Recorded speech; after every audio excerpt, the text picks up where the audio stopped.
Chapter 251 Agnidev. मानव warrior king Kabir बनने से केवल एक कदम दूर है। लेकिन केवल इतना ही सब कुछ नहीं था। उस क्षण जमीन फट गई और उसमें से हजारों हाथ निकल गए। ये दुबले पतले कंकाली हाथ हिल गए। ये डियाब्लो का निजी मंत्र था, ग्रास ऑफ द डेड। ये वही मंत्र था जिसने सिन्हा परिवार के निवास पर डेमिगोड्स को वापस रखा। श्रेया का शरीर हल्के से हवा में उठा और कंकाल के हाथ उसके पीछे उड़ गए, इससे पहले कि वे सभी अचानक हिलना बंद कर दें। साधारण ठंडी हवा ने उनके आंदोलन को रोक दिया था।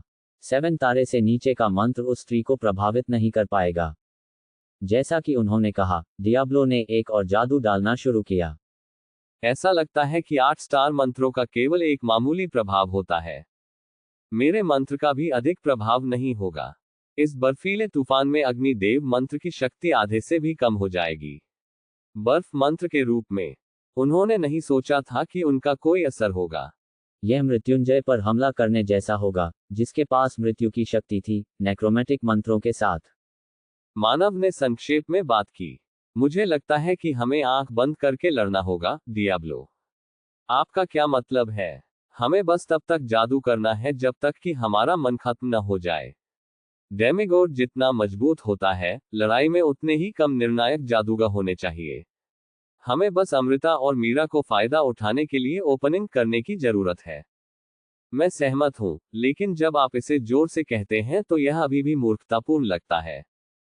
हमारी सर्वोच्च प्राथमिकता समय के लिए रुकते हुए उसकी क्षमताओं का पता लगाना है। अगर हम बिना किसी जानकारी के हमला करेंगे तो हम उसे खरोंच भी नहीं पाएंगे। ये एक मानक कथन था। डियाब्लो ने जोर से सिर हिलाया और बुदबुदाया। ये एक लंबी लड़ाई होगी। वहां अभी भी 3 ऐसे प्राणी थे। डियाब्लो ने आह भरी। सौभाग्य से, वे वर्तमान में गंभीर स्थिति में थे। संभावनाओं के हमारे पक्ष में आने से पहले उनमें से कम 2 को मरना होगा। फिर डियाब्लो ने उन विचारों को एक तरफ रख दिया और लड़ाई पर ध्यान केंद्रित किया। अग्निदेव ने आंखें खोली। आप जाग रहे हैं। तभी उसे एक भयानक लेकिन जानी पहचानी आवाज सुनाई दी। जब उसने अपना सिर घुमाया, तो अग्निदेव ने देखा कि मृत्युंजय उसे देख रहा है। कहाँ? हम शिवालिक पर्वत में हैं। मैं। अग्निदेव की भौहें तन गईं क्योंकि स्मृतियां उसके मस्तिष्क में आने लगीं। विजेंद्र का विश्वासघात, उसके खिलाफ उनकी लड़ाई और उनकी भारी हार। वह एक राक्षसी प्राणी था जिसने 4 सर्वनाशों को पूरी तरह से कुचल दिया और उनमें से 3 को घातक रूप से घायल भी कर दिया। अगर यह भगवान के लिए नहीं होता तो वे सभी मर जाते। कितने दिन हो गए? अभी कुछ ही महीने हुए हैं। अनंत ने अपनी सिग्नेचर हंसी दी, लेकिन उसकी अभिव्यक्ति प्रफुल्लित नहीं थी। हमारी चोटें ऐसी चीजें नहीं थी जिन्हें इतनी आसानी से ठीक किया जा सके। अग्निदेव ने उनकी छाती को छुआ। उसे विजेंद्र की तलवार की ताकत याद आ गई। विजेंद्र बिना किसी मुद्दे के अपने शरीर और आत्मा को काटने में भी सक्षम था। अग्निदेव के लिए उसके शरीर पर घाव पल भर में ठीक हो जाते, लेकिन विजेंद्र के हमलों ने उसे लगभग मार ही डाला था। इतना ही नहीं, अनंत और मृत्युंजय के लिए भी यही था। लेकिन अब उनके शरीर पूरी तरह से ठीक हो चुके थे। अभी भी कुछ ऐसे प्रश्न थे जो वह पूछना चाहता था, लेकिन अग्निदेव ने पूछने से पहले चारों ओर देखा। देवांश कहाँ है? वह हाइबरनेशन में चली गई। पीछे से जवाब आया। वहां हवा में एक दरार दिखाई दी जिससे भगवान बाहर चले गए। फिर वह प्रसन्न स्वर में बोला, आप सभी जाग रहे हैं, मेरे साथियों। मैं ईमानदारी से आपका वापस स्वागत करता हूं। जरा ठहरिए। देवांश हाइबरनेट कर रहा है। उससे तुम्हारा क्या मतलब है? देवांश, तुम चारों में से केवल एक ही थी जो घायल नहीं हुई थी। और जब मैं तुम्हारा इलाज कर रहा था, उसने तुम्हारी मदद करने के लिए अपनी सारी दिव्य शक्ति दे दी। फिर उसका रसूल मारा गया। तो वही हुआ। कितनी शर्म की बात है। अनंत ने अपनी जीभ क्लिक की, और मृत्युंजय ने सिर हिलाया। उस समय केवल अग्निदेव ही वास्तविकता के साथ तालमेल बिठाने में असमर्थ प्रतीत हो रही थी। जैसे ही वह अपना मुंह खोलने ही वाला था, प्रभु सहसा बोल उठे। मेरे पास सोचने के लिए बहुत समय था जबकि आप सभी अक्षम थे। मैंने इस बारे में सोचा कि पहली बार में हमें ऐसी स्थिति का सामना क्यों करना पड़ा। मुझे आश्चर्य हुआ कि हमें हर प्रजाति पर शासन करने के लिए परेशान क्यों होना चाहिए और हमें उनके अस्तित्व, विकास और संतुलन के बारे में इतना चिंतित क्यों होना चाहिए, और यह पता चला है कि निष्कर्ष मेरी अपेक्षा से कहीं अधिक आसान है। अचानक भगवान और अन्य देवता दूर चले गए। ये भगवान का स्थानिक आंदोलन था। वे देश में शिवालिक पर्वत, रेगिस्तानी राज्य सूरत के सबसे करीब दिखाई दिए। और जिस स्थान पर वे दिखाई दिए, वह कोई और नहीं बल्कि उसकी राजधानी देहरादून थी। क्या चल रहा है? ये लोग कौन हैं? वे इतने अचानक प्रकट हुए। क्या वे जादूगर हैं? देहरादून के योद्धा उस समय चौंक गए जब 4 पारलौकिक प्राणी अचानक उनके सामने आ गए। पहले तो उन्हें लगा कि वे जादूगर हैं, लेकिन जब उन्होंने उन्हें अच्छी तरह देखा तो उनके भाव कठोर हो गए। क्या वह निर्मल बाबा नहीं है? उनका आभा अजीब है। उस आदमी का चेहरा क्यों नहीं है? अधिक अनुभवी योद्धाओं में से कुछ ने घबराते हुए तुरंत अपने हाथों को अपने हथियारों पर रख लिया। उनकी उपेक्षा करते हुए भगवान ने मृत्युंजय को कुछ फेंक दिया। मृत्युंजय, इसे लीजिए। मृत्युंजय ने अपने हाथ में धातु के छोटे से टुकड़े को देखा। इसे खाएं, फिर आसपास की सफाई करें। जब भगवान ने उदासीन आदेश दिया, तो मृत्युंजय ने कहते हुए तुरंत एल्यूमिनियम को अपने मुंह में डाल लिया। फिर उसने अपनी उंगलियों से एक अजीब सी आकृति बनाई। इसके तुरंत बाद आकाश में एक विशाल खोपड़ी दिखाई दी। खोपड़ी की ठोड़ी धीरे धीरे ऊपर और नीचे चली गई, और इसने एक खूनी, लाल चमक छोड़ी। सैकड़ों लोग जो खोपड़ी को देख रहे थे अचानक एक सुर में जमीन पर गिर पड़े। ऐसा इसलिए नहीं था क्योंकि उन्होंने पहले से ऐसा करने की योजना बनाई थी। इसके बजाय यह इसलिए था क्योंकि उनकी आत्माएं समाहित हो गई थी, और जो कुछ बचा था वह खोल था। मृत्युंजय के एक शब्द के कारण सैकड़ों लोगों की जान चली गई थी। यह मेरा निष्कर्ष है। क्या आपने आखिरकार सभी कीड़ों को मिटाने का फैसला किया है, हमारे प्रिय नेता?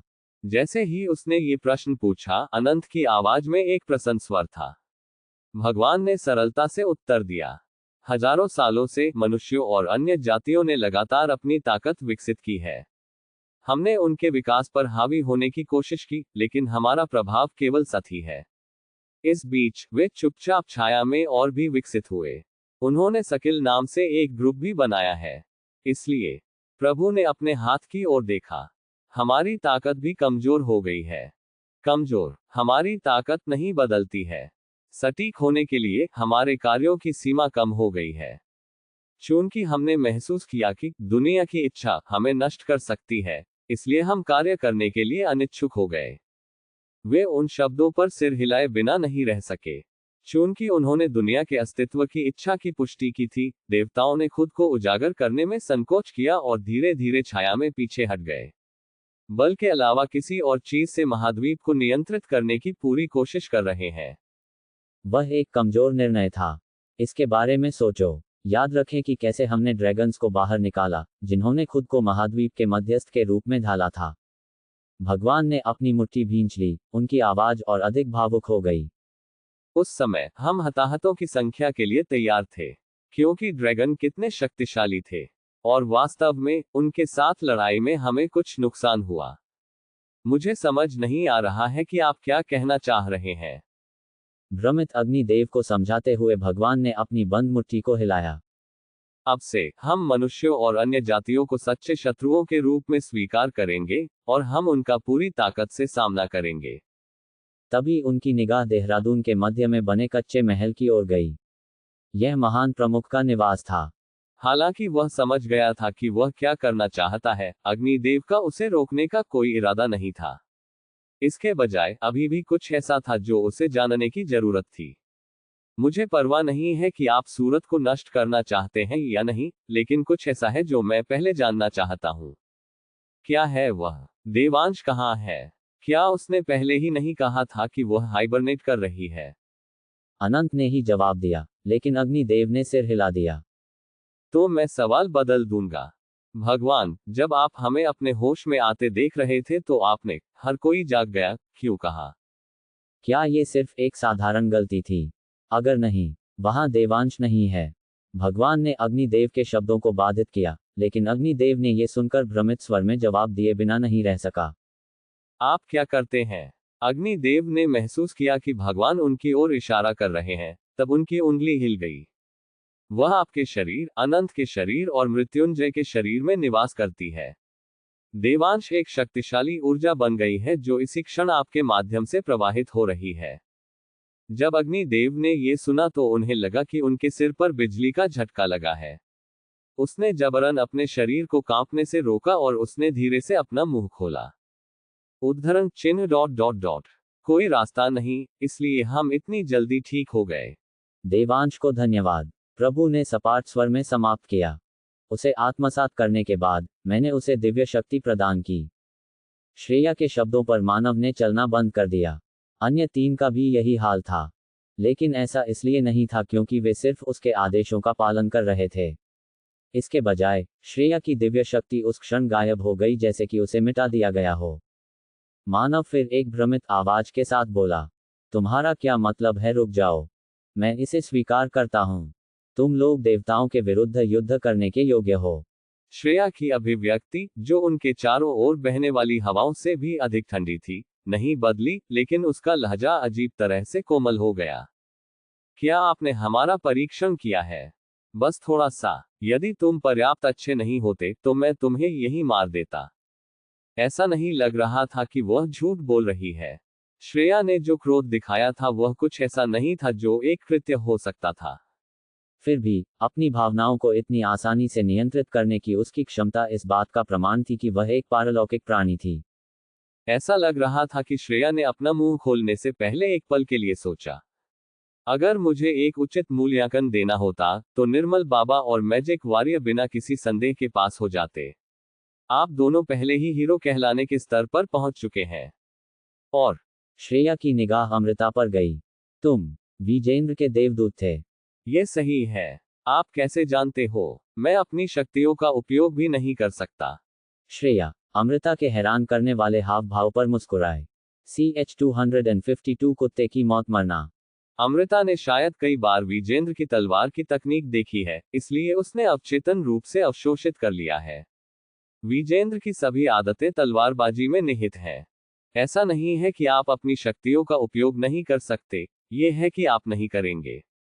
विजेंद्र मर चुका है, इसलिए अब आप देवदूत नहीं हैं। दूसरे शब्दों में, आपके शरीर में दैवीय शक्ति अब उधार नहीं है। अगर आप अपनी ताकत और नियंत्रण नहीं बढ़ाते हैं, तो आपके अंदर की ताकत सिर्फ एक बाधा बन जाएगी। अमृता की अभिव्यक्ति गंभीर हो गई, लेकिन उसने उन शब्दों का खंडन करने का साहस नहीं किया। इसका मतलब ये था कि श्रेया की बातें सच थीं। लेकिन अगर मैं आपकी क्षमता पर विचार करता हूं, तो आप पास हो जाते हैं। विजेंद्र अब मर चुका है, इसलिए आपके शरीर में उसकी शक्ति के साथ, आप निश्चित रूप से जबरदस्त स्तर तक बढ़ेंगे। अब तो, मानव जादूगर, क्या तुमने कहा कि तुम्हारा नाम मानव था? श्रेया की अभिव्यक्ति ठंडी हो गई। पूरी तरह से ईमानदार होने के लिए, मैं आप में निराश हूं। आप जानते हैं, मुझे आपसे बहुत उम्मीदें थी, लेकिन वह जादू क्या था? वह सबसे अच्छा 8 स्टार जादूगर था। ऐसा कुछ नश्वर के खिलाफ ही काम करेगा।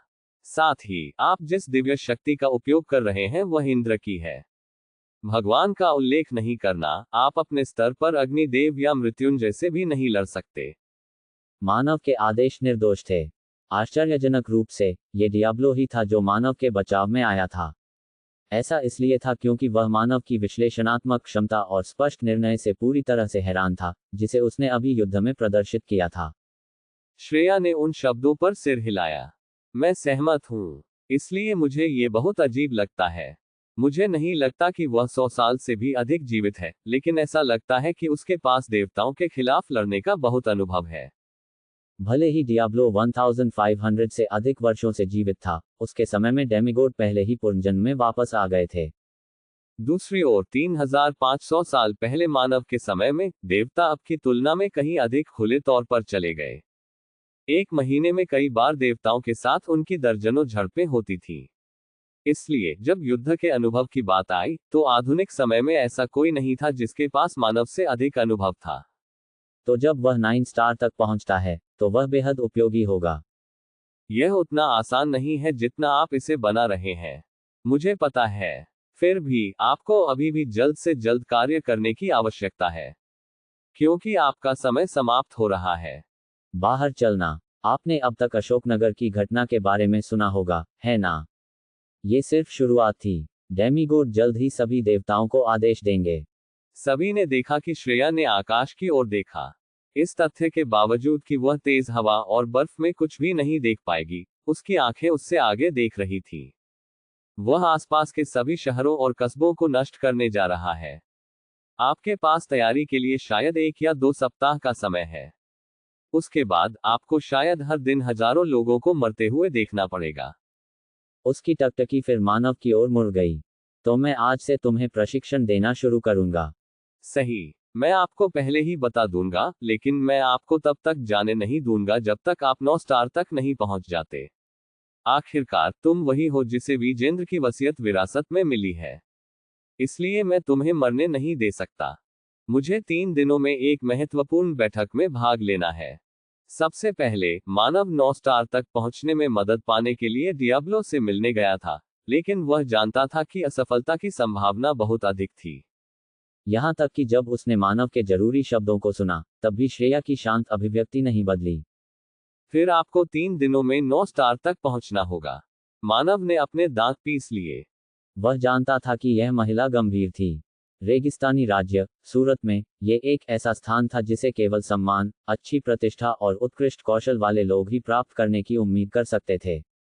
इसे सूरत के प्रत्येक योद्धा का लक्ष्य भी कहा जा सकता है। फिर भी इन योद्धाओं को भगवान के एक साधारण इशारे से काट दिया गया था। वे आवाज भी नहीं कर सकते थे। फर्श खून से लथपथ हो गया। उद्धरण चिन्ह ... क्या आप अपना वादा नहीं तोड़ रहे हैं? जब महान सेनापति जयधर ने ये देखा, तो वह अपने होंठ काटने से खुद को रोक नहीं सका। डेमीगोड ने सिर झुका लिया। वादा करना? तुम किस बारे में बात कर रहे हो, नश्वर? क्या तुमने नहीं कहा था कि जब तक हम तुम्हारी बात मानेंगे, तुम हमारी जान बख्श दोगे? फिर मैं अपना वादा नहीं तोड़ रहा हूं। आप क्या करते हैं?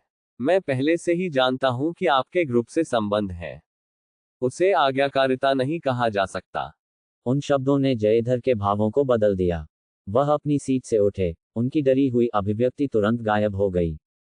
फिर उसने अपने दाहिनी ओर एक शातिर दिखने वाली डोधारी कुल्हाड़ी उठाए। तुम कमीने, आप सब कुछ जानते हुए भी हमारे साथ खेल रहे थे। मैंने पहले दया दिखाई, लेकिन अब मैंने अपना विचार बदल दिया है। आखिरकार आपने अभी भी अंत में अपने कार्यों का प्रायश्चित करने का प्रयास नहीं किया। आपके मूर्खतापूर्ण अभिमान और हठ ने मेरे भीतर के विश्वास को और मजबूत कर दिया है। इसलिए आपका धन्यवाद। इसे अपने व्यर्थ के शब्दों से रोको। तुम मुझे मारना चाहते हो, है ना? खैर, यह आसान नहीं होगा। अग्निदेव आगे बढ़े। यह मेरे लिए छोड़ दो। क्या मैं पूछ सकता हूँ क्यों? प्रिय कॉमरेड। सूरत मेरा क्षेत्र है। एक क्षण के बाद भगवान ने अपना हाथ नीचे कर लिया और चुप हो गए। उनकी चुप्पी विशेष रूप से असहज थी।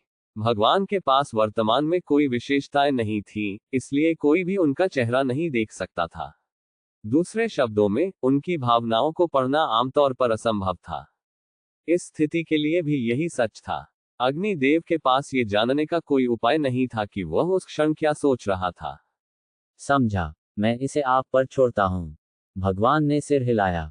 फिर वह बिना कुछ कहे गायब हो गया। मृत्युंजय और अनंत इसके तुरंत बाद चले गए, और ऐसा लगा कि वे सभी सूरत को अग्निदेव तक छोड़ने का इरादा रखते हैं। सूरत के संरक्षक देवता इसे अपने हाथों से नष्ट कर देंगे।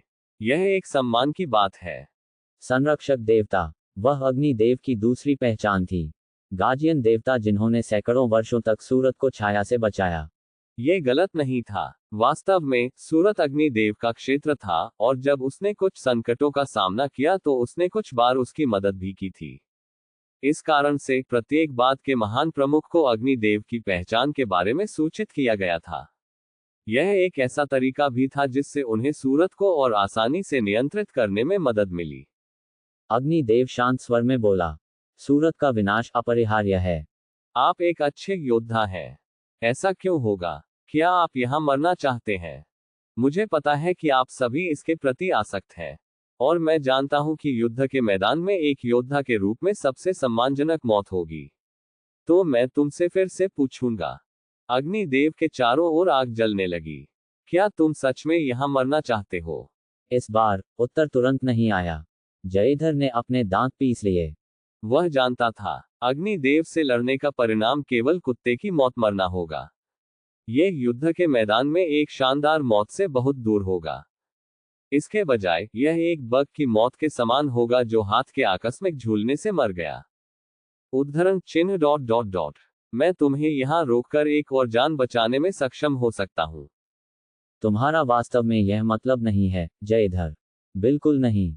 वास्तव में जयधर इसे अच्छी तरह जानता था। बस अग्निदेव के सामने खड़े होने से अब उनके दिल की धड़कन उनके सीने में असहज हो गई। उसे सांस लेने में कठिनाई हो रही थी और उसका जबड़ा पहले से ही दर्द कर रहा था कि उसके दांत कितने कठोर थे। उसकी कुल्हाड़ी, जो आमतौर पर हाथों में हल्की शाखा की तरह महसूस होती थी, अब विश्व वृक्ष की जड़ों में से एक की तरह महसूस होती थी। तुम किस बारे में बात कर रहे हो? क्या यहाँ सब मर जाएंगे? या शायद हम भविष्य के लिए कोई योजना बनाएंगे? एक पल के लिए भी अग्निदेव के शब्दों को न समझते हुए जयधर ने पलकें झपकाईं। उद्धरण चिन्ह। तुम क्या कह रहे हो कि तुम मुझे जाने दोगे? अग्निदेव ने कोई उत्तर नहीं दिया और जयधर हंस पड़ा। तुम एक योद्धा को भाग जाने के लिए कह रहे हो? मुझे परवाह नहीं है कि आप क्या पसंद करते हैं। उसका मतलब था, अग्निदेव उनके भाग्य का फैसला कर रहे थे। ऐसा नहीं था कि उन्हें सहानुभूति हो गई थी और न ही इतने लंबे समय तक उनकी रक्षा करने के बाद उन्हें उनसे लगाव या जिम्मेदारी महसूस हुई थी। इसके बजाय ये सिर्फ इसलिए था क्योंकि उस समय उसके सिर में कुछ संदेह घूम रहे थे। भगवान के बारे में संदेह। इससे पहले कि वह कुछ समझ पाता, जयधर जा चुका था।